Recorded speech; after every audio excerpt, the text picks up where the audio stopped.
اخیر میں اس حدیث سے متعلق ایک دعا اللہ کے رسول صلی اللہ علیہ وسلم کی جو بہت پیاری دعا ہے، اگر آدمی اس دعا کا اہتمام کرے، اللہ تعالیٰ مجھے بھی توفیق عطا فرمائے کہ ہم اس کو یاد کریں۔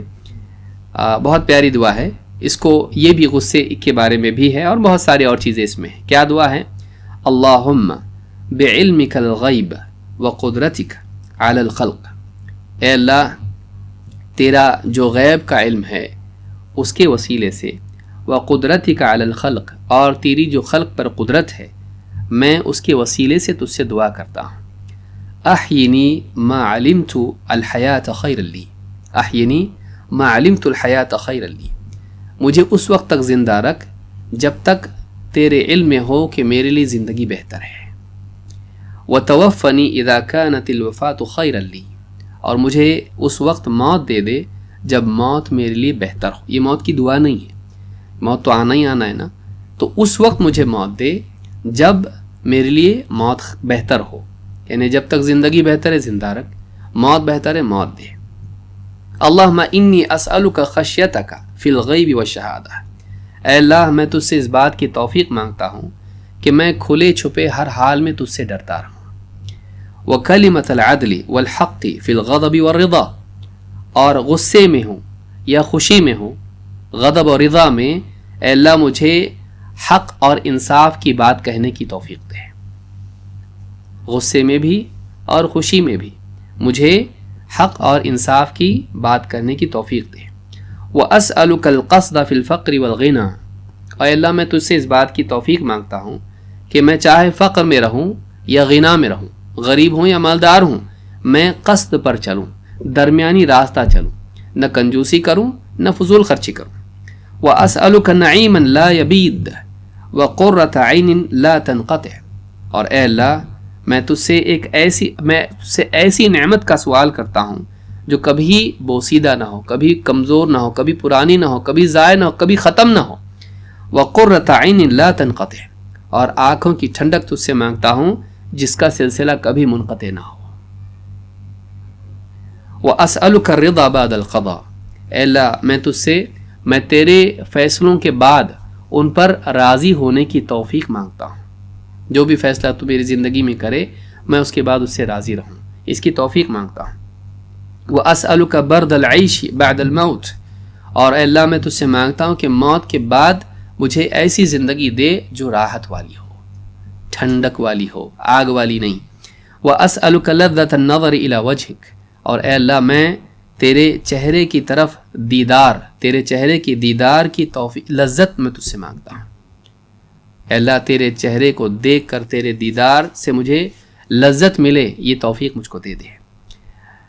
تیرے دیدار کی لذت میں تجھ سے مانگتا ہوں، تیرے چہرے کے دیدار کی۔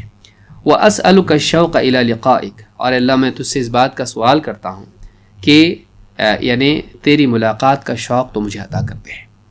فی غیر ضراء مضرہ ولا فتنۃ مضلہ، اور فی غیر ضراء مضرہ، بغیر ایسی کسی مضرت کے جو مجھے نقصان پہنچائے، یا کسی ایسے فتنے کے جو مجھے گمراہ کر دے، یعنی ان سے بچا کہ مجھے تیری ملاقات کا شوق اور تیرے دیدار کی توفیق دے دے۔ اللہم زینا بزینت الایمان، اے اللہ ہمیں ایمان کی زینت سے مزین کر دے۔ وجعلنا ہداۃ مہتدین، اور ہمیں ہدایت یافتہ، ہدایت پانے والے اور رہنمائی لوگوں کی کرنے والے ایسے بنا دے۔ تو ہدایت یافتہ رہنما ہم کو بنا دے۔ ہداۃ مہتدین، ہدایت پانے والے، ہدایت طلب کرتے رہنے والے ہم کو بنا دے۔ اہتداء ہدایت طلب کرنے کو کہتے ہیں، مسلسل ہم تیری رہنمائی میں چلتے رہیں۔ تو یہ ابن حبان کی روایت میں دعا ہے۔ التعلیقات الحسان میں شیخ الالبانی نے 1968 پر کہا کہ یہ حدیث صحیح ہے۔ تو یہ دعا اس سے معلوم ہوتا ہے کہ اس میں کیا ہے، اے اللہ غصے میں اور خوشی میں حق بات کہنے اور انصاف کی بات کہنے کی توفیق دے۔ یہ بہت بڑی اور مشکل چیز ہے۔ اکثر آدمی غصے میں بیوی شوہر کا ہی جھگڑا دیکھ لیجئے، اولاد اور والدین کا ہی جھگڑا دیکھ لیجئے، کیا ہوتا ہے آدمی ساری چیزوں کی نفی کر دیتا ہے۔ شوہر کہے گا کیوں میں نے تجھ سے نکاح کیا، پچھتا رہا ہوں، ہر دن پچھتا رہا ہوں، حالانکہ نہیں پچھتا رہا ہے، جھوٹ بولتا ہے۔ بیوی بھی کہتی ہے کہ آپ جب سے میں گھر میں آئی ہوں کبھی خوشی نصیب نہیں ہوئی, لیجئے کل ہی خوش تھی لیکن آج جھگڑا ہوا تو ایسا بول دیا, اولاد کیوں میں ایسے گھر میں پیدا ہوا, ایسے ماں باپ ہم کو نہیں چاہیے تھے. حالانکہ کئی بار دعا کر چکا ہے اللہ ایسے ماں باپ سب کو دے, لیکن غصے میں آ کے آدمی الٹی بات کہہ دیتا ہے. ماں باپ کبھی اولاد کے لیے کہہ دیتے ہیں, دوست کبھی کہتا ہے, رشتہ دار کبھی. غصے میں انسان حق پر اور عدل پر قائم نہیں رہ پاتا ہے, بلکہ غصے میں آدمی حق کے خلاف بولتا ہے.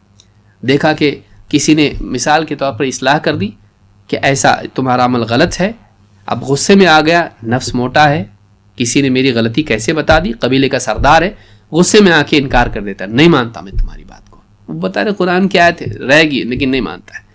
انسان غصے میں آ کے حق کا انکار کر دیتا ہے, غصے میں آ کے عدل و انصاف چھوڑ دیتا ہے.